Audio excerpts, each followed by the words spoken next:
આજરોજ સુરત ખાતે સેવાનિવૃત્ત ડિપ્લોમા ઇજનેર ફોરમની 5મી વાર્ષિક સામાન્ય સભા મળી હતી। આ સામાન્ય સભામાં પ્રમુખ કુલદીપકભાઈ, સંગઠન મંત્રી જતીનભાઈ શાહ, વલસાડના સહમંત્રી, નિવૃત્ત ડિપ્લોમા ઇજનેરો અને અનેક સભ્યો હાજર રહ્યા હતા। સભાનો પ્રારંભ દીપ પ્રાગટ્યથી કરવામાં આવ્યો હતો અને પુષ્પગુચ્છથી તમામ મહાનુભાવોનું સન્માન કરવામાં આવ્યું હતું। સભાનો મુખ્ય હેતુ સંગઠનના સભ્યો વધુમાં વધુ જોડાય અને જે નિવૃત્ત ઇજનેર છે એના જે અટકેલા કાર્યો છે એ પાર પડે તેમજ સરકાર પાસે જે અમુક માંગણીઓ છે તેનો તાત્કાલિક નિકાલ આવે એ માટે આ સભા ભરાઈ હતી। રિપોર્ટર કિશોર પટેલ, સુરત। કુલદીપકભાઈ, આજે સેવાનિવૃત્ત ડિપ્લોમાની સભા રાખવામાં આવી છે, શું મુખ્ય હેતુ છે? આજે આપણી સેવાનિવૃત્ત ડિપ્લોમા ઇજનેર ફોરમની 5મી વાર્ષિક સાધારણ સભા રાખવામાં આવેલી છે। આપણો ખાસ આશય એવો છે કે વાર્ષિક સાધારણ સભા જેમ જેમ થાય અને જેમ જેમ આ સભ્યનો વધે, આપણું સંગઠન વધે અને જે નિવૃત્ત ડિપ્લોમા ઇજનેર છે એના જે અટકેલા કામો છે તે બધા પાર પડે। બીજું કે 10, 20, 30 10 વર્ષે પ્રથમ હાયર સ્કેલ, 20 વર્ષે બીજો હાયર સ્કેલ અને 30 વર્ષે ત્રીજો હાયર સ્કેલ, એમ 3 હાયર સ્કેલ માટે શિક્ષકોને આપવામાં આવે છે, આપણને આપવામાં આવતું નથી। તો તે આખા ગુજરાતનો પ્રશ્ન છે, ગુજરાતના ઇજનેરોનો પ્રશ્ન છે। તો તે માટે વાચા આપવા માટે આપણે સંગઠન વધારે જરૂરી છે।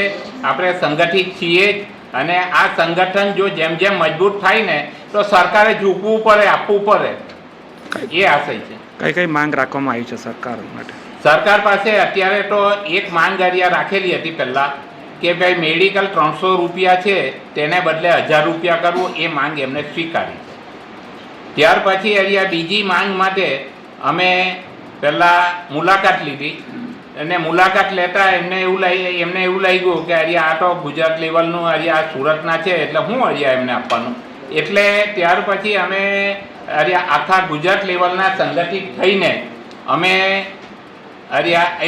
એક કોર્ટમાં કેસ માંગ્યો છે, સિવિલ કોર્ટમાં, અને ટોટલ ડિસ્ટ્રિક્ટ વાઇઝ અમે કોર્ટમાં કેસ માંગ્યો છે અને એ કેસમાં એવા કેસો છે કે જે 1800 આપણા સેવાનિવૃત્ત ડિપ્લોમા ઇજનેર આવી જાય અને એમને ફાયદો થાય। આ કારની મોંઘવારીમાં જો આટલા જ જો પગાર, આટલું જ જો પેન્શન હોય ને તો ચાલે જ નહીં।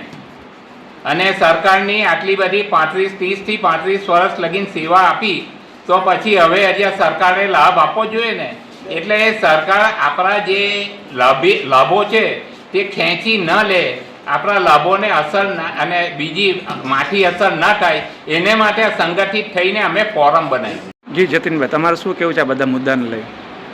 ગુજરાત રાજ્યની ડિપ્લોમા ઇજનેરનું આ ફોરમ છે તેનું સુરત આ પેટા કેન્દ્ર છે। અમારો મુખ્ય ધ્યેય એવો છે, તાપ, તડકો અને વરસાદમાં ઇજનેરો જે મજૂરી કરી અને ઇજનેરની કામગીરી પ્રમાણિકપણે નિભાવી છે તો એમને ખરેખર ન્યાય આપવો ઘટે, કારણ કે જ્યારે શિક્ષકોને 10, 20 અને 30ની જોગવાઈ કરવામાં આવી છે તો અમને પણ એ મળવી જોઈએ, એ અમારી નૈતિકતાનો હક છે અને એને માટે અમે કોર્ટમાં ગયા છે। આશા રાખીએ છીએ કે અમને એમાં સફળતા મળશે। સુરત પેટા કેન્દ્ર બીજા બધા પેટા કેન્દ્રો કરતાં ખૂબ ઉત્સાહી છે।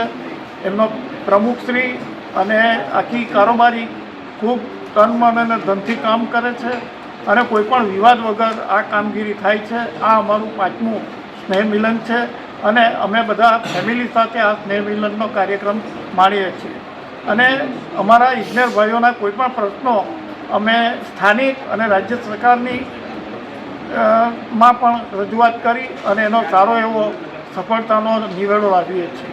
સંગઠનને લઈને શું મેસેજ આપશો સભ્યોને?